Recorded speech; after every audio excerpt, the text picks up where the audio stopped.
Why do you prefer Samuel & Co. over, other accounts? I was a FTMO funded trader. I had a $100,000 account with them, and I never saw even the first pickup. Almost like a honey trap. You have a very low amount of drawdown and a very high amount of leverage. You're going to lose and you're not going to pass. In Samuel & Co., it's a very realistic approach. It's not just a funded account, but you have a full structure around it to help you succeed. But what's the top 5 things to avoid if you're getting involved in trading? Some people are going to hate me for this, but keeping a minimum of 1 to 2 risk to reward. I'm going to do this strategy because it makes sense. There's a whole company of people at Samuel & Co. doing this successfully, and just have faith in it. And then what really changed for me, though, I'd say is in the past year, is joining the JTP program in Samuel & Co. I didn't pay to promote this, by the way. Oh, okay. Yeah, no worries. Welcome back, everybody, to the Wise Wealth podcast. We're on episode 35. Should be doing actually a lot more of those. We're just having a conversation about that. We should be doing definitely a lot more episodes. We've got an awesome guest on the show. We've got Nicholas Hall, who is a Samuel & Co. trader. He's been trading a long time himself and has really become a bit more prominent, I suppose, in the Samuel & Co. community with all the trading competitions that have been coming up. The one that's just gone, I think we just mentioned, finished 19th out of over 500 traders. And then in the previous one, finished 4th. So goes to show that he's doing something right in the markets and he's breaking it down well. So welcome, Nicholas. Thank you. For those that are listening and just joining, can you give a brief intro to yourself? Yeah, my name is Nicholas Hall. I've been trading for nearly a decade. I've been funded by the likes of FTMO, BlueFX, Samuel & Co. Trading, and currently Axie Select also. They have a funding program. So I've been doing this for a long time, and I haven't been successful all those years. Just in the past 2 years, I found consistency. But it's been a long journey, and I'm sure it's going to be a pretty relatable journey for a lot of people because I took on a lot of losses and failures before I ever gained any consistency in trading. I suppose let's start there then. What's happened over the last 2 years that sort of brought consistency? I've been involved with Samuel & Co. since about 2020. I bought an algorithm, and then I bought the original online course where I learned backbone and then the cluster strategy. And it took me a long time to learn the strategy and apply it in a way that made sense for me. I guess every trader has to go through that, right? And in the past 2 years, I guess I've had to kind of get real with myself. I graduated college and I made a decision to pursue this as my career, and I had to take more accountability for my trading. I think I was in a bit of a cycle of strategy hopping, where if something wasn't working for a period of time, I'd get a slight drawdown. I would jump to the next thing, either it be breakout trading or pullback trading. And then I had to kind of just sit down and say, okay, I'm going to do this strategy because it makes sense. There's a whole company of people at Samuel & Co. doing this successfully, and just have faith in it. And then what really changed for me, though, I'd say is in the past year, is joining the JTP program in Samuel & Co. and having mentors, doing check-ins with people like Raj and Adish, and getting their feedback has really made a huge difference for me. I didn't pay to promote this, by the way. Oh, okay. Yeah, no worries. Yeah, be as honest as you can. That's interesting to hear. So you've obviously went through all those different paths. I think a lot of people can probably relate to chasing the golden strategy. So you then went and done our program, felt that the strategies were good, thought let's just stick to these, and they started playing out. Which strategy do you use now the most, and why? Okay, so in the Samuel & Co. program, you guys have 1 to 3 leverage, which usually makes for wide stop losses when you want to risk a whole 1% per trade. So I use predominantly the backbone strategy on the 1 hour time frame, trading the US dollar pairs and gold.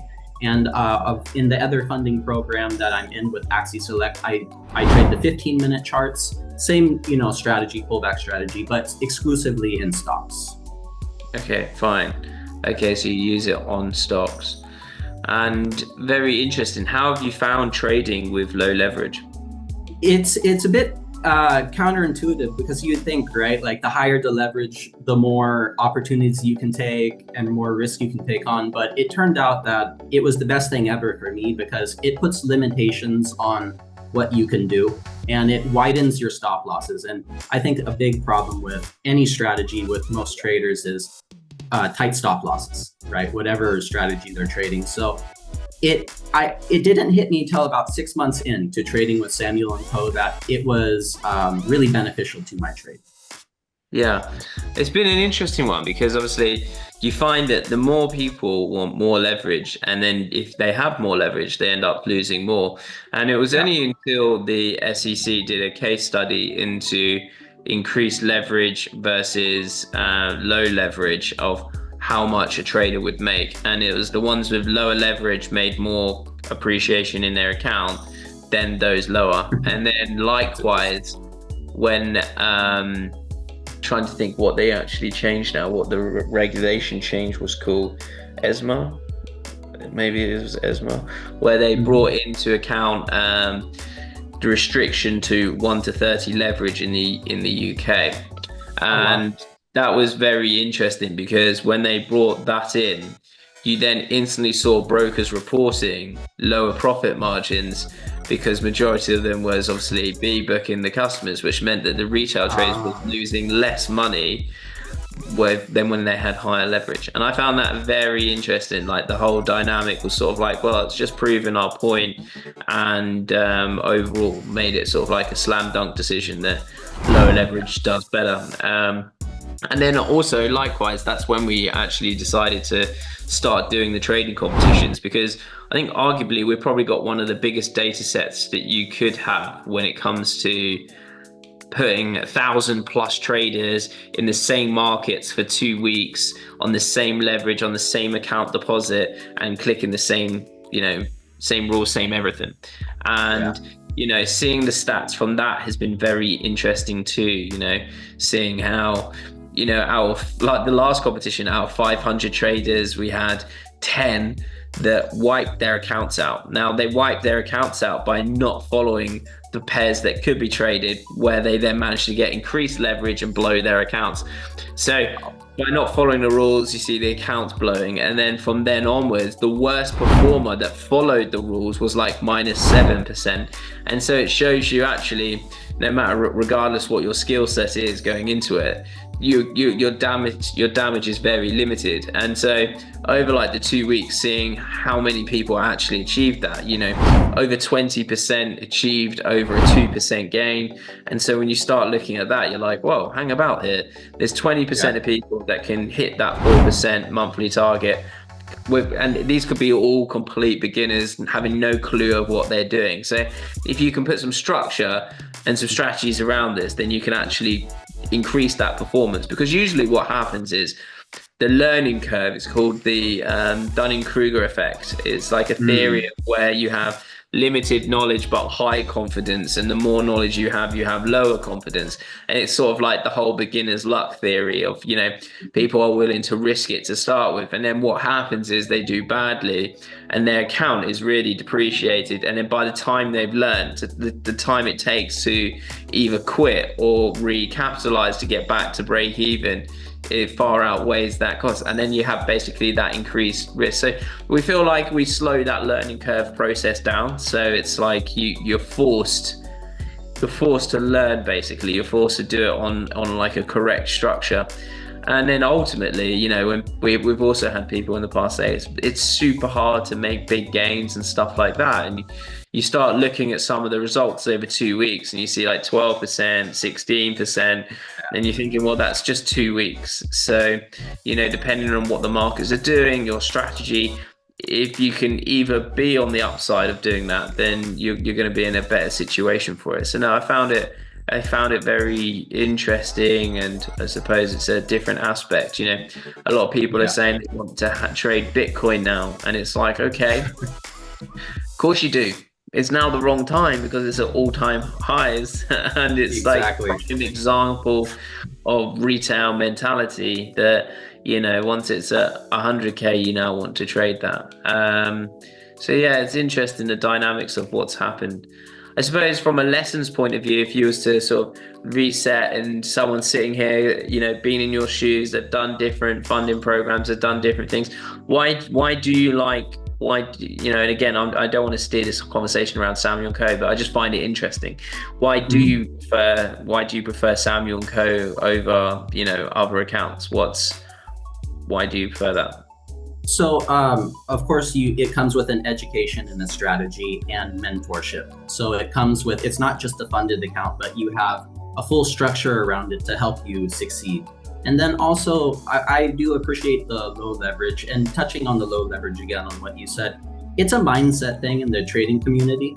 If you go on Instagram, everybody's winning in trading, but statistically 85 to 95% of people are losing, right, in trading. Yeah. And people glorify, one is the 500 leverage, taking or looking at strategies that are purely based on patterns, having tight stop losses and flexing that on, Instagram. And I think in Samuel & Co, it's a very realistic approach. And the mentors, like I mentioned, my favorite ones are Adish and Raj. They have real talks with you, and they're very experienced, and they share their insights and what's worked for them. And it also kind of brings reality into trading a bit, where like a 20 to 30% gain in a year, that's actually a rock star year if you're a trader. Yep. If you compound that in the different funding programs that are out there, give yourself 2 or 3 years and you could be making like a 6-figure income already. It's not about getting on here and trying to get cash outs in the first few months, basically. So I appreciated, I would say, the realistic approach, and then, the support behind it. Fair enough. And I suppose, what's some of the biggest lessons that you've overcome in trading that could be good knowledge to pass on to people? But let's go for what's the top 5 things to avoid if you're getting involved in trading. Okay. Some people are going to hate me for this, but pattern-based strategies, I have a lot to say about those. So I started out as an Elliott wave trader, and where you draw 1, 2, 3, 4, 5 ABC and all the different patterns. And the thing is, there is such a thing called patternicity. It's something that's in psychology, it's recognized. And it's basically where you start to see patterns that are not actually there. And this won't happen to you as a trader when you're break even or in profit, right? But let's say you take 2, 3 losses, you're in drawdown, you start getting negative psychologically. Patternicity will make you see trading setups or patterns that are not actually there. When I say that is, you'll look at it and you'll think it is, and then after, when you review the trade, you'll say, what the hell was I thinking? It doesn't even look like your trading setup. So I would say pattern-based strategies that don't have any structure around them, because in Samuel & Co, you have the 8 and 21 EMA on the daily, right? You have this structure that keeps you out of taking silly trades when you're in drawdown or you're highly emotional. So I'd say that's number 1. Number 2, I guess we could touch on leverage, what we just discussed about that. Right? Having lower leverage turned out to be actually a better thing statistically for traders. Number 3, I would say keeping a minimum of 1:2 risk to reward. So I think that's really underestimated because with a 1:2 risk to reward, you only need about 35% win rate to break even. And if you go any lower than that, sometimes you'll just be spinning your wheels. You'll win one, you'll lose one, and you'll end up break even over a long period of time. So having a decent risk to reward and sticking to it, irregardless of how you are feeling about, whatever's going on in your trading. And then also, I think, being in the correct funding program. I was a FTMO funded trader. I had a $100,000 account with them, and I never saw even the first payout. Yeah. Okay. So I got on there, and it ended up being death by 1,000 cuts because I wasn't ready to be funded at that level. And then they only have a 10% drawdown limit. So 10 trades and you're done, right? Yeah. And I'd say, that's what I got right now, but those are the probably top things to avoid. I think that's one of the big things, right? So I agree with quite a few things, and I'm quite vocal in upsetting people because I just disagree with pattern trading. Like, head and shoulders and ICT strategies and all of this stuff. And I just think that, look, I used to work in a private bank, and if it was that simple, if you could draw a pattern and recognize it, then you would have a six-figure salary straight away, because they would pay you to recognize these patterns. And so there's a huge amount of arrogance around it of what they think is there. I also think maybe, setting realistic expectations and aspirations of what is realistic, what is the time involved that is required to achieve it. But also I think that, I call stuff like that with, for example, the FTMOs almost like a honey trap, because you have a very low amount of drawdown and a very high amount of leverage. And the anticipation that is there, it's a maths game of you're going to lose and you're not going to pass. So that's interesting. So if we just highlight the two together, how long have you traded with Samuel & Co, just out of interest? It's, I think, about 13 months this month. Okay, fine. So 13 months. And then how long did you do FTMO? I did the challenge phases for a few years, but when I got on the actual account, I was probably with them for about 5 months. But like I said, I wasn't ready for the funding, and it was a very painful experience for me. Okay, fine. So on which one, high leverage and the low leverage, which one have you had the most payouts on? Oh, I mean, for sure, low leverage with Samuel & Co. I've had a very consistent run with Samuel & Co. And, even there are times where you go 3 months where you'll be in slight drawdown or break even. But if you stick to the strategy and you stick to, trading with a decent stop loss, the payouts will eventually come. But to touch on that, I'd have to say that after learning how to trade with low leverage and building that discipline, I have a higher leverage account with another funding program. And I'm doing well on it because I've taken the principles that I've learned, right, and transferred it over, basically. Yeah, so after a couple of years, you get the game, you work it out, and you're like, right, I can go do that. And I think that's when we then bred the Centurion accounts. That's basically where that came from, where we had big accounts that were like, well, what do we do now past the 100K mark? And they wanted to do more. And so it was like, well, we can lower the leverage, lower exposure, and increase the accounts. And you can basically go up to 1 to 10,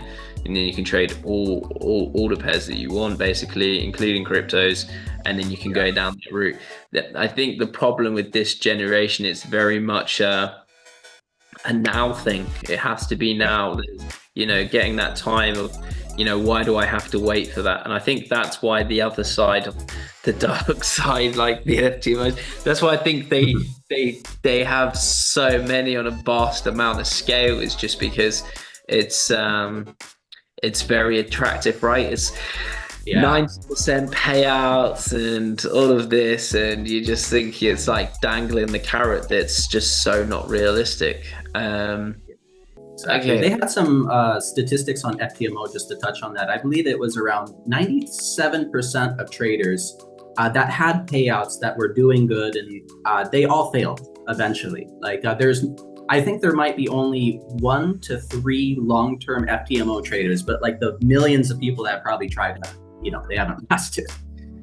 So yeah, that's nuts to think that. And ultimately, I think we've got some guys from probably 2019 that's still going, and that's because our drawdown limit's 30%, right? So it's very and then obviously we allow people to reset whilst they've got them, so it's not like, see you later, you don't have an account, you can go and reset and keep it. And I think that's been very attractive for some people, because some of the more qualified are very clever with it. Like if they have a bad run, they're like, I'm going to quickly reset and then go into this next trade. And I've seen it quite a few times. It's very timely and it's very precise, and they do very well from it. And I was like, that's very clever.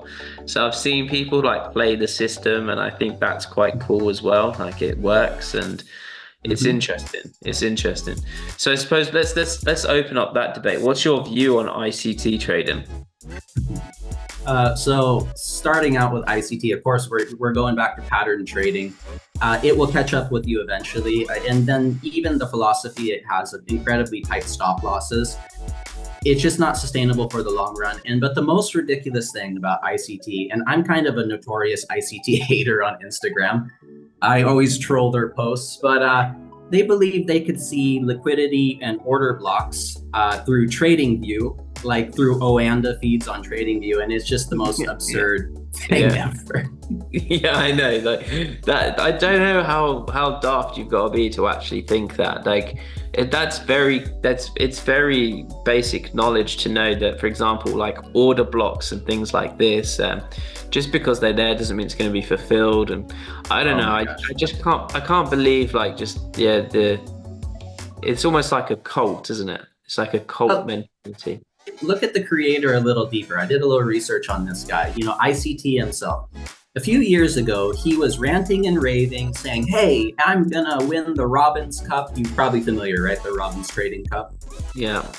Yeah. And he's like, I'm going to win that, blah, blah, blah. And he's a very brash and outspoken individual. And I have a feeling that's the reason his, strategies become popular, because he's really hardcore if you've ever watched any of his videos. Anyway, the recent Robbins Cup, he completely blew his trading account. Like, I heard it was around 90% he was down when he said he was going to win the competition. I think the buy-in into the competition, you have to have around $10,000 US buy-in in an account, and then you try to scale it as fast as you can amongst all the other contestants, right? And he completely blew his account. And then all these people are still defending this guy, saying, hey, even if the creator blew up and it didn't work for him, the philosophy is still good. I just don't understand, like you said, the cult-like behavior. Why defend this so far in? Like, I really don't understand the pull there with people. It's crazy. You know what? Like, I was very quick to say, yes, I've heard of it, but I've never heard of it, but I've just Googled it. That's hilarious. So there's actually like a trophy and stuff. Yeah, that's one of the biggest in the world, I think, the Robbins Cup. So people do that like it's a sport or something. So let me go. You, for example, there's one called the Forex division. You deposit $5,000. Is that right? Yeah, there's different divisions, but I'm sure that's one of them. And you try to scale it over, I think the time horizon, some of them's up to a whole year. Have you entered any of these? No, because I don't trade for sport. I want to execute my strategy, and I don't want that type of time pressure. I enjoy the ones you put on, the competitions, because it's just 2 weeks of my life, right? Yeah. But I don't want to get in the habit of gambling in the market for up to a year in trading. I just think that I would develop bad habits. That's so cool. Maybe we should launch the Samuel Coe World Cup trading competition. That's hilarious. I mean, why not, right? Yeah, like go deposit like $1,000 and get started. That is so funny. So I'd have a look at some of the standings. A lot of people take a lot of pride in that too, the traders around the world. Yeah, somebody doing that. Someone's got 338% or something like that. That's crazy. So that's January the 1st, 2024 to December the 3rd, 2024. That is crazy. So they basically do it for an entire year. And you got to keep in mind, right? It's not like your trading competitions where you have limited leverage and you only can risk like 1%, right? These people can, max out, go all in if they want. So when you see inflated gains like that, 330%, these people, I heard in a video that sometimes they have multiple entries. Yeah, so they'll, they're going to full port into go all in on a trade. And if they hit it, they're the winner of the Robbins Cup. So it's not really based on sound risk management, I'd say. What do they win for prizes, just out of curiosity?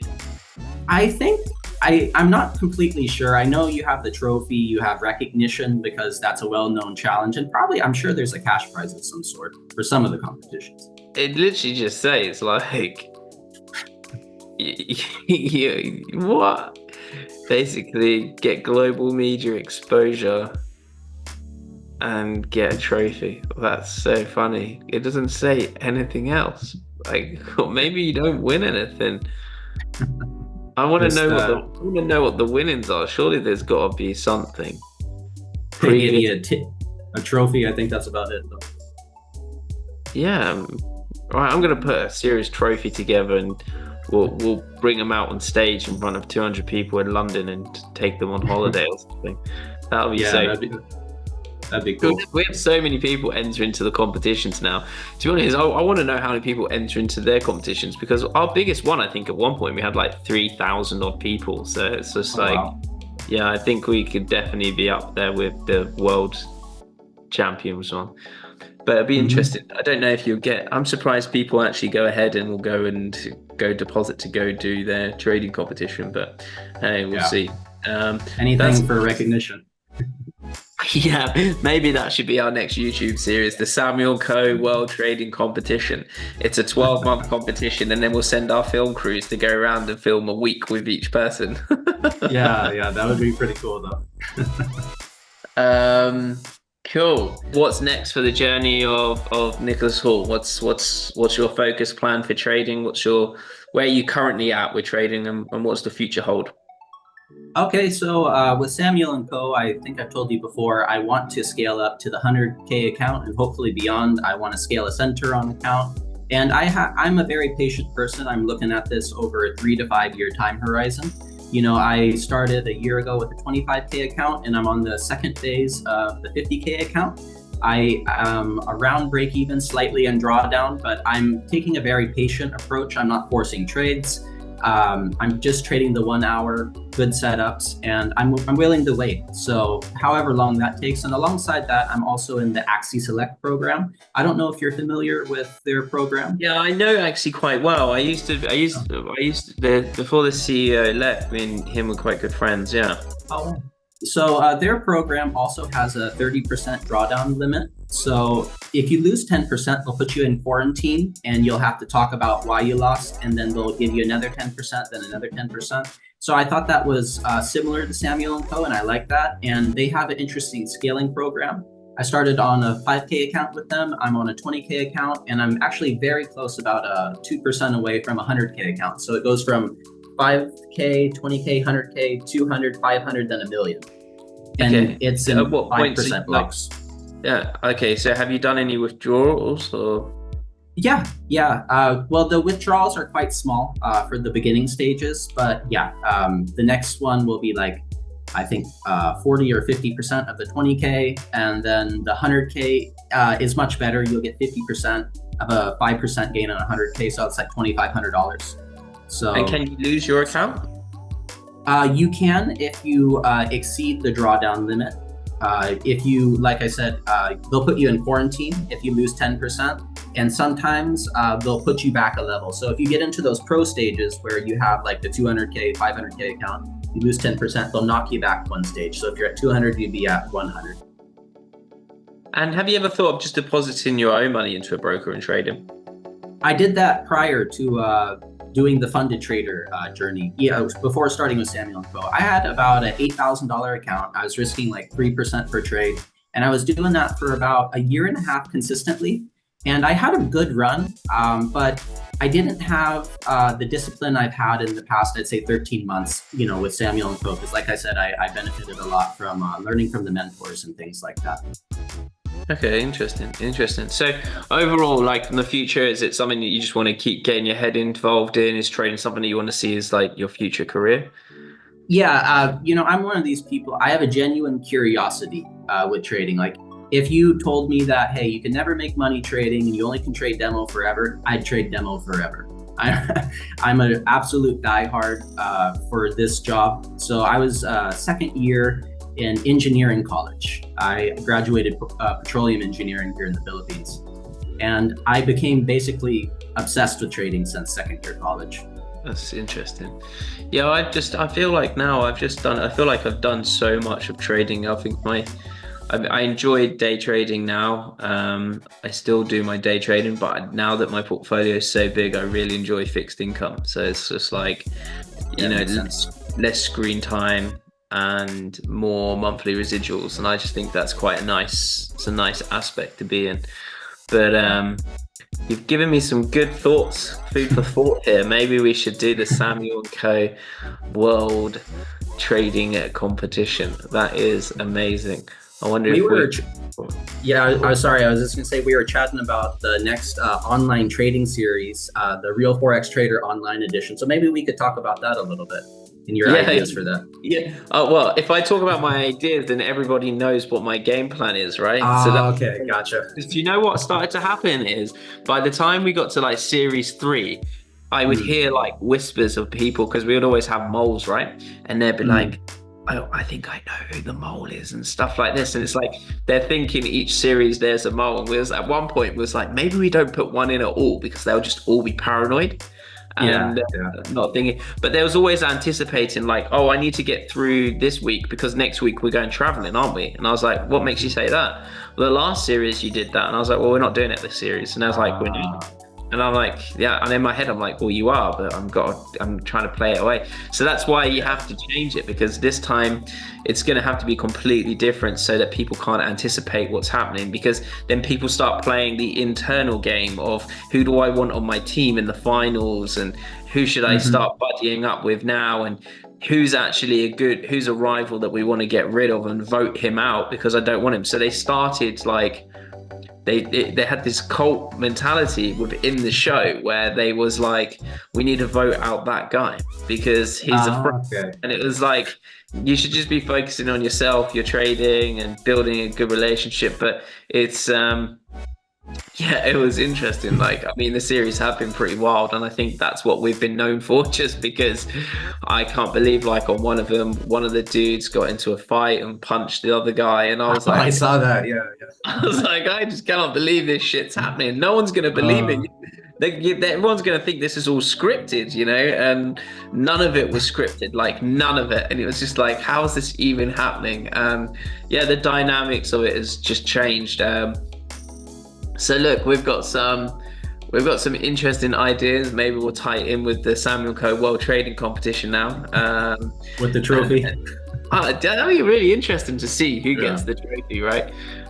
Because the difference is we always used to do free competitions, but you know, going down the idea of where they actually go and deposit to go trade is a different aspect, right? Because I think there's a bit more seriousness behind it, and you can see exactly where we go. Maybe we'll send out a register your interest for the Samuel Coe World Trading Competitions. Do like $1,000 deposit or something, and we'll track it over like a 3-month period and see who does the best. I think maybe we can go down that route. That would be a big change in dynamic, I have a feeling, because when you put your own money on the line, it changes things from doing like, you know, a 25K demo account or something, right? Yeah. And it's the difference is then you're going to see, you know, if we leave the leverage at 1 to 100, for example, you're going to see the different mentality in how people actually trade. Because 1 to 3 on 1,000 is going to be pretty hard. So we'll just go 1 to 100, you know, risking 1% over the 3-month period, see how you do. And then also the dynamic shift is that how many people have 3 months to trade over 2 weeks. You know, other people have commitments and things like that. I don't even know how those guys are doing it over 12 months. If they're only trading like 5K account, they literally must just be in the bedroom for 12 months, just not doing anything for the whole time. Very interesting dynamics. But yeah, we're definitely working on a new trading series, and hopefully we'll be able to bring something to light. But it's been awesome having you on the podcast and sharing some of your knowledge with the people listening, just like people probably in a similar situation to you, or people that have you know, are going through those struggles or thinking, where do I start? And you know, I suppose if you was to rewind your clock, where would you start? If you was to start from day one, what would you go and do now? So if you're fresh knowledge, but with everything that you've got, what are you going to do on day one? Are you doing anything different? Yeah, for sure. You know, I went down the rabbit hole of strategies. Like I mentioned, I had different mentors. I would try to find a company that had a good mentorship program. And when I say mentorship, it's not buying a course and just taking it. It's having someone you can check in with on meetings who can, I would have to say accountability is the big one, where you have to look at their MyFX book, their records. They have to take accountability for the trades they've taken. I also do, like I mentioned to you before, I teach mentorships to people who reach out to me personally. And how I do it is one-on-one, very intensive. And I feel like I'm almost a little bit of a psychologist to some of the people. So I would say really having a legit mentor with a proven track record who genuinely cares about you would be step one for me. I also think when you're just talking about that, the accountability, this is something that we think is, again, I feel like having so many series as well on YouTube, that it's so interesting that you chuck them into the deep end, you go through the course, right? And then you have a risk manager that's watching every single trade that they take. Then you're constantly sat there. It's very rare for them not to be profitable. So it's like you're flipping the dynamics of having 70% say profitable by the time that you're finished, because they've got so much accountability, so many people. You got to imagine that in the height of the series, they've got like probably 4 GoPros around the room, and then they've got 2 cameramans with full camera gear just constantly at them anytime they place a trade. So it's like they're constantly under the watch of them. Then they've got risk managers, then they've got me, then they've got Elliot. And so they had so many people looking at them that there's a theory for that. I can't remember what it is. It's like when someone's watching you, you're your best you. I have an analogy for people I mentor actually in trading. It's like, everybody I think on earth has tried to go on a diet to lose weight at some point in their life, right? And that's full self accountability, because nobody cares if you lose weight or not other than yourself. And most people fail when they go on a diet, right? So it's the same thing in trading, where if you don't have someone or a mentor looking over your shoulder, or you have to present your trades to them, you're just not going to take accountability, because that's how humans are. They're built that way, right? At the end of the day. Yeah, it's true. It's called the Hawthorne effect. That's what it is. It's a type of human behavior reactivity in which individuals modify an aspect of their behavior in response to their awareness of being observed. That's basically that's interesting. That's what it's called, yeah. So your observation changes behavior. So being observed will change it. Called, for everybody listening, it's called the Hawthorne effect. Hawthorne. Hawthorne effect. Definitely have a look into it, because I think that's probably a big aspect to why when all the traders are under the watchful eye, once they've gone through all the pressures of the first week and the emotions, highs and lows, once they get into it, it's because they've been watched. They're the best them. And I think it's there's always that talk when you're the boss of the company. When the boss is out, everybody's relaxed. When the boss is in, everybody's on it, because they think he's watching them. So it's a different aspect and a different thing. But anyway, we can ramble on for ages, but I just appreciate you coming on. Looking forward to you getting involved. Maybe I'll see you in the Samuel & Co.